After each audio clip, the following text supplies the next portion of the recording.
Hello everyone, आज हम करेंगे क्वेश्चन नंबर 95 जो कि सैम्पल पेपर सीबीएसई 2022-23 के टॉपिक प्रोबेबिलिटी का क्वेश्चन नंबर 38 है।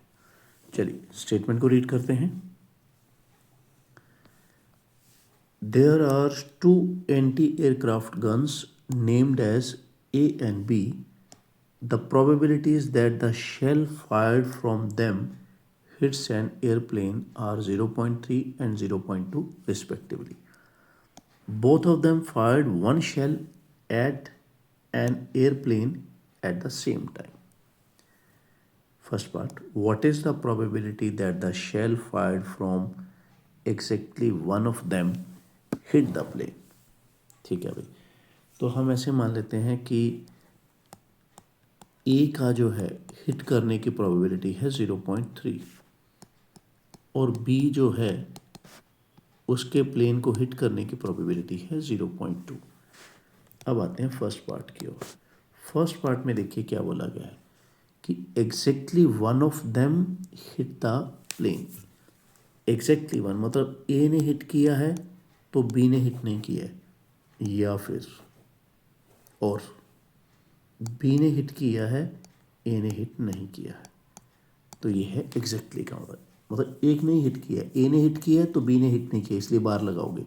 या फिर मतलब और मतलब यूनियन, बी ने हिट किया है ए ने हिट नहीं किया तो ए पे बार लगेगा और बी सिंपल रहेगा।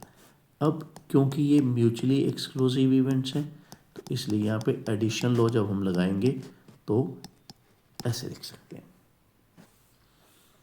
ठीक है, यहाँ पे मैं लिख भी देता हूँ because they are mutually exclusive events. अब क्योंकि ए और बी दो अलग अलग एंटी एयरक्राफ्ट गन्स हैं तो वो इंडिपेंडेंट है अभी।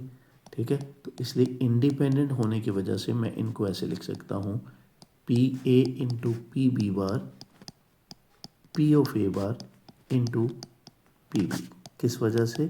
क्योंकि इंडिपेंडेंट जो है गन्स हैं। अब पी ए पी बी को मैं लिख सकता हूँ 1 माइनस पी बी बार को 1 माइनस पी बी, क्योंकि हमारे पास एक फॉर्मूला होता है ना, probability of A plus probability of A bar is equal to 1। तो इसकी मदद से मैं ये लिख पाया हूँ। इसी तरह से पी ए बार को मैं लिखूँगा 1 माइनस प्रोबेबिलिटी ऑफ ए। अब मैं जल्दी से वैल्यूज़ इसमें रखूँगा। पी ए है 0.3, पी बी बार है 0.2, पी ए है 0.3, पी बी है 0.2। 0.3 इंटू 0.8, 0.7 इंटू 0.2,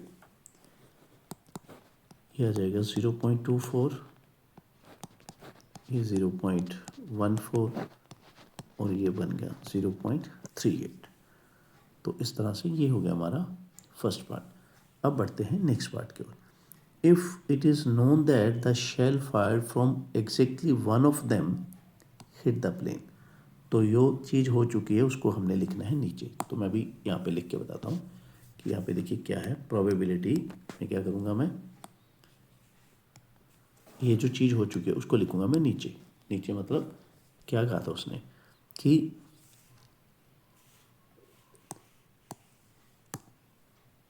हाँ ये रही, इट इज़ नोन दैट वाली चीज़ नीचे लिखनी है। Exactly one of them hit the plane, तो मैं यहाँ पे लिखूँगा देखिए नीचे एग्जैक्टली जो हो चुका है, नोन दैट, हैपेंड, वो सारी चीज़ें नीचे लिखनी होती है हमें। Exactly one of them hit the plane, जो स्टेटमेंट में बताया गया कि इट इज़ नोन दैट। अब जिसकी प्रोबेबिलिटी निकालनी है वो आएगा यहाँ पे इस जगह पे। अभी मैं पढ़ के लिखता हूँ वहाँ पे। व्हाट इज़ द प्रोबेबिलिटी, ये देखिए it was fired from B. ठीक है, तो हम यहाँ पे अब लिखेंगे shell was fired from B. तो ये हमें क्वेश्चन में से पूछा गया है। ठीक है, तो अब मैं आपको यहाँ पे थोड़ा सा एक फॉर्मूला बताता हूँ। ये देखिए, ये कंडीशनल प्रोबेबिलिटी की बात है, ठीक है, ऐसे है। तो इसका फॉर्मूला क्या होता है, P of A intersection B upon probability of B. अब मैं इसको यूज़ करने वाला हूँ, ठीक है। तो अब मैं यहाँ पे लिखूँगा प्रोबेबिलिटी ऑफ इन दोनों की इंटरसेक्शन, जैसे कि फॉर्मूला हमें बता रहा है, देखिए, ठीक है। मैं लिखूँगा shell fired from B intersection exactly one of them hit the plane। ये आएगा न्यूमरेटर, क्योंकि हम ये वाला फॉर्मूला अप्लाई कर रहे हैं। नीचे आएगा प्रोबेबिलिटी ऑफ ए बी, मतलब ये वाली चीज़ क्या है, exactly one of them hit the plane। तो हमने पूरी तरह से ये वाला फॉर्मूला अप्लाई किया, ठीक है। सो इसमें कोई कंफ्यूज होने वाली बात नहीं है। अब यहाँ पे समझने वाला है काम भाई। देखिए, यहाँ पे मैं थोड़ा अंडरलाइन करके बताता हूँ। देखिए, इसमें क्या है, exactly one of them hit the plane, जो अभी हमने ऊपर भी निकाला है, ये वाली चीज़ की बात करूँ, ये है exactly one of them hit the plane. अब इसमें देखिए, थोड़ा मैं कलर चेंज करूँ, इसमें exactly one of them hit the plane और shell fired from B, shell fired from B, B से शेल फायर हुआ है। और यहाँ पे हमें थोड़ा सा और लिख लेना चाहिए, shell was fired from B hit the plane. थोड़ा सा और क्लियर हो जाएगी बात। यहाँ पे भी shell fired from B hit the plane, ठीक है। अब फिर आइए वापस उसी बात पे। देखिए, यहाँ पे क्या है, exactly one of them hit the plane, जो मैंने कहा कि वो ये वाली चीज़ है। और ये क्या है, shell fired from B hit the plane. अब देखिए कि इस बात में और इस बात में कॉमन क्या है, यही आपको यहाँ पे स्किल आपकी यूज़ करनी पड़ेगी कि बी वाले ने हिट किया है, ठीक है, ये बात ध्यान रखनी, बी वाले ने हिट किया है और exactly one of them hit the plane, वो ये वाली चीज़ है। तो भाई इन दोनों बातों का कॉमन साफ साफ पे पता चल रहा है कि ये वाली चीज़ है, ये वाली चीज़ है। तो अभी मैं इसको लिखने वाला हूँ। देखिए, probability of B A complement, ठीक है। और यहाँ पे नीचे है और हमारा exactly one of them hit वाला, तो वो मैं चलो यहाँ पे ऐसे लिख देता हूँ, यहाँ से देख के लिख देता हूँ। ये है exactly one of them hit वाला, ए बी बार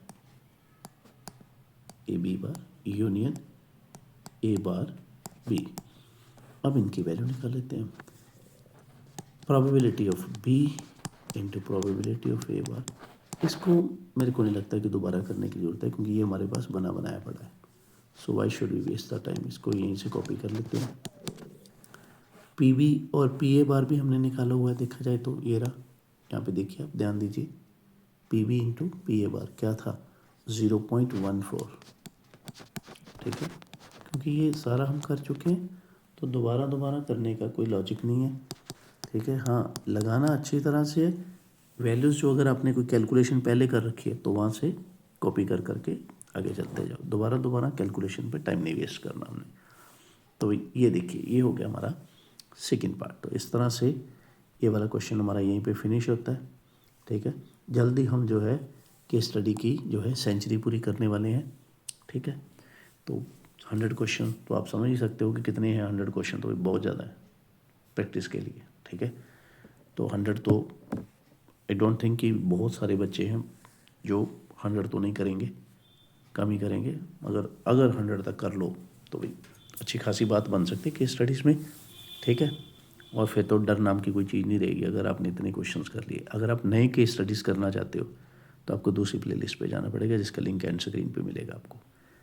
अगर आपको मेरा पढ़ाने का तरीका अच्छा लग रहा है, आपको लग रहा है कि सारी चीज़ें जो हैं रिस्पॉन्सिबिलिटी वाइज मैं आपको समझा रहा हूँ एक एक करके, और एक ही जगह पे सारा कंटेंट जो है मैंने कॉन्सेंट्रेट कर दिया है। ठीक है, अब आपको इधर उधर कहीं भागने की ज़रूरत नहीं, एक ही प्लेलिस्ट में रुकें या ज़्यादा से ज़्यादा दूसरी प्लेलिस्ट कर लें, बस इससे ज़्यादा कोई ज़रूरत नहीं है। It's more than enough. तो अगर मेरे एफर्ट्स अच्छे लग रहे हैं तो ज़्यादा से ज़्यादा लाइक करें, शेयर करें, कमेंट करें और सब्सक्राइब करें। चलिए मिलते हैं जल्दी नेक्स्ट केस स्टडी में, तब तक के लिए बाय बाय, टेक केयर।